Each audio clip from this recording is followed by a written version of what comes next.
કારણ કે આ જે રસ્તો છે અહીંયા એક વચ્ચે બ્રિજ હતો, ખૂબ જ ચર્ચામાં રહ્યો અને મીડિયામાં જ્યારે આ મુદ્દો ઉછાળવામાં આવ્યો ત્યારે સરકાર અને તંત્ર હરકતમાં આવ્યું, તપાસ થઈ, ઇન્ક્વાયરી થઈ. ફરી ના બનવો જોઈએ સાહેબ, હાથ જોડું તમારા, બ્રિજ ના બનાવતા, બીજી વખત બ્રિજ ના બનાવતા. આપણો ખૂબ મસ્ત રસ્તો છે, એકદમ ચકાચક. અને બ્રિજ હતો તો તે પછી તો પુષ્કળ ટ્રાફિક હતું. હવે ઘણું સારું છે, મારું માનવું છે કઈ બનવું જ નથી. तो आपकी क्या राय, क्या डेवलपमेंट होना चाहिए सरकार में? डेवलपमेंट अभी तो ये ब्रिज नहीं बनना चाहिए, नहीं बनना चाहिए। બ્રિજ હતો તો બધા કચવાતા હતા, બધા હેરાન થતા હતા. અમારા રિક્ષા ચાલકો બી હેરાન થતા હતા, બચારા કેસી ચાની કિટલી વાળા બી હેરાન થતા હતા.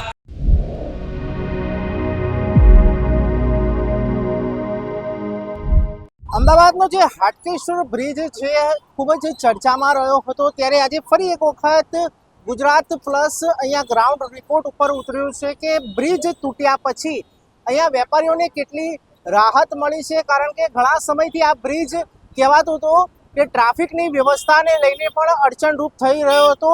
ઘણા વખત પછી લાંબો સમય થયો બ્રિજને તૂટે, છેલ્લા 1.5 મહિનાથી આ બ્રિજને તોડી પાડવા પછી એક ખુલ્લો રસ્તો બનાવવામાં આવ્યો છે. ત્યારે હાલમાં અત્યારે આપણે અહીંયાના જે વેપારી છે, જે સ્થાનિકો છે, તેમને પૂછીશું કે આ રસ્તો જે ખોલ્યો છે, બ્રિજ જે તૂટવામાં આવ્યો છે, તે રસ્તા બનાવ્યા પછી ટ્રાફિકની વ્યવસ્થા કેવી છે અને શું ફરીવાર આ હાટકેશ્વર બ્રિજ અહીંયા બનવો જોઈએ કે નહીં, તેમને આપણે વેપારીઓને, જે નાના મોટા વેપારીઓ છે, રિક્ષા ચાલકો છે, તેમને પૂછીશું. આપ રિક્ષા ચલાવો છો, હાટકેશ્વર બ્રિજ ખૂબ જ ચર્ચામાં રહ્યો, આપને શું લાગે છે કે રસ્તો ખુલ્યો છે, અત્યારે 20 ફૂટ મોટો ખુલી ગયો છે, બ્રિજ બનવો જોઈએ? બહુ મસ્ત થયું છે, એકદમ જબરજસ્ત કામ થયું છે. બ્રિજ હતો તો બધા કચવાતા હતા, બધા હેરાન થતા હતા. અમારા રિક્ષા ચાલકો બી હેરાન થતા હતા, બચારા કેસી ચાની કિટલી વાળા બી હેરાન થતા હતા. કોઈ પબ્લિક ઊભી નથી રહી શકતી અને એટલા હેરાન થયા હતા, એમાં તો બહુ જ પરેશાન થયા હતા સાહેબ. ફરી બ્રિજ બનવો જોઈએ? ફરી ના બનવો જોઈએ સાહેબ, હાથ જોડું તમારા, બ્રિજ ના બનાવતા, બીજી વખત બ્રિજ ના બનાવતા. આપણો ખૂબ મસ્ત રસ્તો છે, એકદમ ચકાચક, કોઈ જાતનું ટેન્શન નથી. આપનું શું કહેવું છે? હા, મસ્ત રસ્તો સારું છે. આમ સીધો રસ્તો આઈટી આવે, એક્સપ્રેસ હાઈવે આવે, એમાં એ સારું છે. બધી કામ સારું છે, બ્રિજ ના બનવું જોઈએ. તો આ જે આટલો મોટો રસ્તો છે, અહીંયા કઈ રીતનું ડેવલપમેન્ટ કરવું જોઈએ? આપ એક આમ નાગરિક છો, ટેક્સ પે કરી રહ્યા છો, રોજ ના હજારો વાહનો અહીંયાથી પસાર થઈ રહ્યા છે. અહીંયા શું બનાવવામાં આવે જેથી ડેવલપમેન્ટ આ વિસ્તારનું થાય? ખાલી એક જ વસ્તુ કરવા જેવી છે અહીંયા, કે વચ્ચે જે પતરા છે ને, એ પતરા હટાઈ દેવા જોઈએ અને સિગ્નલ મૂકી દેવી જોઈએ. ચારે બાજુ સિગ્નલ મૂકી દો, બસ. બીજું કંઈ જ કરવા જેવું નથી.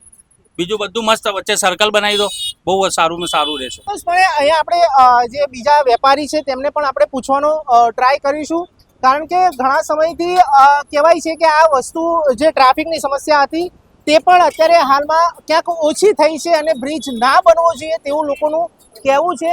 અહીંયાના જે લોકો છે એમને આપણે પૂછીશું. પરેશભાઈ, આપણે અહીંયા ના, હું ગીતા મંદિર ખાસા સમયથી આ બ્રિજ ચર્ચામાં રહ્યો અને છેલ્લે સરકાર દ્વારા નિર્ણય લેવામાં આવ્યો કે બ્રિજને તોડી પાડવામાં આવ્યો.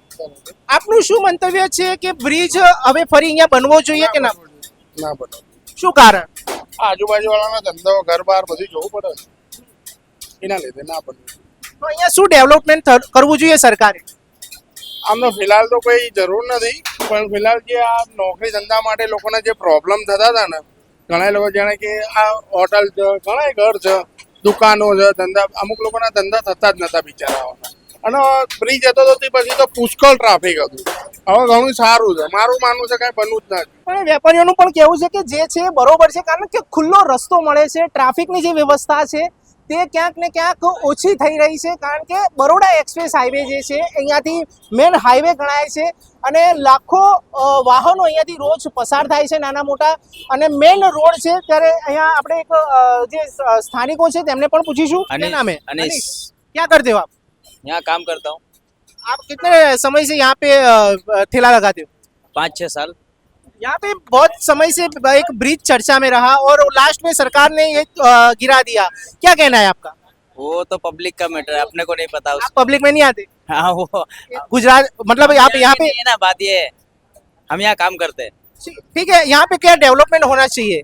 होना चाहिए। क्या होना चाहिए? साफ सुथरा होना चाहिए, ट्रैफिक कम होना चाहिए। ट्रैफिक कम होना चाहिए, ब्रिज बनना चाहिए?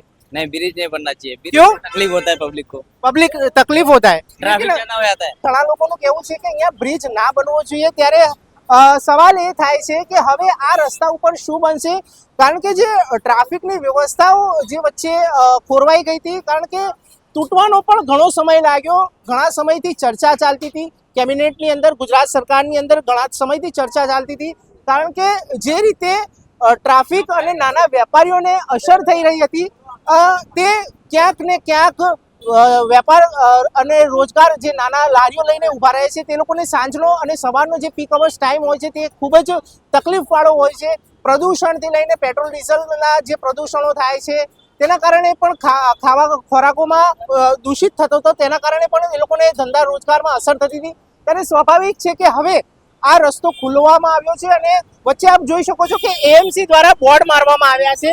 જે રીતે અત્યારે વચ્ચે ડાયવર્ટ કરવામાં આવ્યો છે, ઠેઠથી ઠેઠ સુધી રસ્તો ખુલ્લો કરવામાં આવ્યો છે, ત્યારે હવે આવનારા સમયમાં જોવાનું છે કે સરકાર આ રસ્તા ઉપર શું ડેવલપમેન્ટ કરે છે. आप कितने साल से यहाँ पे बिजनेस हम 3-4 साल से इधर है, 4 साल से।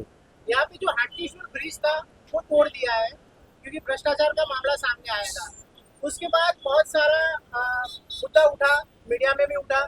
आपका क्या कहना है कि अभी 1.5-2 महीने हो चुके हैं, रास्ता भी बन गया है, खुला कर दिया है सरकार ने, दूसरा ब्रिज बनना चाहिए कि नहीं बनना चाहिए, और जब ये ब्रिज बनेगा तो क्या आपकी क्या राय है? राय हमारी ये है सर, अभी जो पहले तो जो रात अभी रात है ना वो बहुत सही है और ब्रिज बनना भी नहीं चाहिए. अभी हम अगर ब्रिज बनता है तो ब्रिज बनेगा क्या, बाहर भी हमारा अभी भी शुगर है, गिरा का भी बच्चा चल रहा है, धंधा पानी भी चल रहा है. तो आपकी क्या राय है, क्या डेवलपमेंट होना चाहिए सरकार की तरफ? डेवलपमेंट तो अभी तो ये ब्रिज नहीं बनना चाहिए, नहीं बनना नहीं बनना चाहिए. ચોક્કસપણે અહીંયાના જે લોકોનું વેપારીઓ અને સ્થાનિકોનું કહેવું છે કે અહીંયા જે રીતે બ્રિજ ના બનાવવામાં આવે, કારણ કે જે રીતે મારી પાછળ તમે જોઈ શકો છો, કેમેરામેનને કહીશ કે આ રસ્તો બતાવે, કારણ કે આ જે રસ્તો છે અહીંયા એક વચ્ચે બ્રિજ હતો, ખૂબ જ ચર્ચામાં રહ્યો અને મીડિયામાં જ્યારે આ મુદ્દો ઉછાળવામાં આવ્યો ત્યારે સરકાર અને તંત્ર હરકતમાં આવ્યું, તપાસ થઈ, ઇન્ક્વાયરી થઈ, જે બી કંપનીએ બ્રિજ બનાવ્યો હતો તેની સામે બ્લેકલિસ્ટ અને નોટિસ ફટકારવામાં આવી છે. પણ હવે 1.5 મહિનાથી 2 મહિનાથી આ બ્રિજને તોડી પાડવામાં આવ્યો છે. 3 મહિનાની અંદર આ બ્રિજને ઉતારી દેવામાં આવ્યો હતો. મહારાષ્ટ્રની એક કંપની હતી તેના દ્વારા આ કામગીરી કરવામાં આવી હતી. ત્યારે અહીંયા ફરી એક વખત ગુજરાત પ્લસ ગ્રાઉન્ડ ઉપર એટલા માટે ઉતર્યું છે કે અહીંયાના જે મુદ્દા છે, જે અહીંયા બ્રિજ બનવો જોઈએ, કારણ કે સરકાર ડેવલપમેન્ટની વાતો કરે છે, ડેવલપ થવું જોઈએ ગુજરાત અત્યારે જે રીતે સમગ્ર વિશ્વની અંદર ડંકો વગાડી રહી છે, એટલે ક્યાંક ને ક્યાંક આ બ્રિજને ફરીથી એક મુદ્દો જે સ્થાનિકો કહી રહ્યા છે કે અહીંયા બ્રિજ ના બનવો જોઈએ, કારણ કે અહીંયા જે રીતે ટ્રાફિકની વ્યવસ્થા છે તેના કારણે પણ આ વેપારીઓ આજુબાજુને ઘણા લોકોને તકલીફ થઈ રહી હતી. ત્યારે હવે આવનારા સમયની અંદર સરકાર અહીંયા શું ડેવલપમેન્ટ કરશે તે જોવું રહ્યું.